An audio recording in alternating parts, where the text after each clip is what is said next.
Hello guys, আজকে এসছে একটা নতুন ভিডিও। এখানে দেখো মটর সিদ্ধ করে রেখেছি, তার সাথে ছোট আলু দিয়েছি।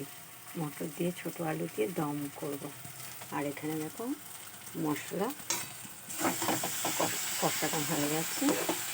এখানে টমেটোটা দিয়ে দিই। আজকে করবো ঘুগনি।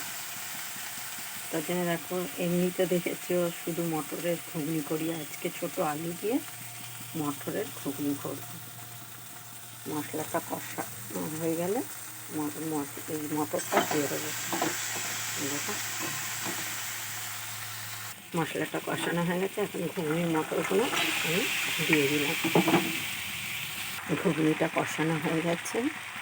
বিকালের জল খাওয়ার টিফিন খাবো ঘুগনি আর পরোটা করে। কষানো হয়ে গেছে, এখন জল দিয়ে দেবো। ঘুগনিটা হয়ে গেছে, ধনে পাতা, গরম মশলা আর একটু চিনি দিয়ে দিলাম। আজকের বিকেলের টিফিন ঘুগনি আর পরোটা। এই দেখো ছোটো আলু দিয়ে কারা কারা এরকম খেতে পছন্দ করো কমেন্টে জানাবে। ঘুগনি হয়ে গেছে, এখন আমি নামিয়ে নেব। ছোটো আলু দিয়ে মটর দিয়ে এই নতুন করলাম, তোমরাও এইভাবে করে খেয়েও দেখবে ভালো লাগে। কেমন লেগেছে কমেন্টে জানাবে। ঘুগনিটা হয়ে গেছে, এখন আমি নামিয়ে নেব। ঘুগনিটা হয়ে গেছে, আমি নামিয়ে নেবো। আর একটা জিনিস দিতে ভুলে গেছি, এই দেখো একটু ঘি দিয়ে দিলাম।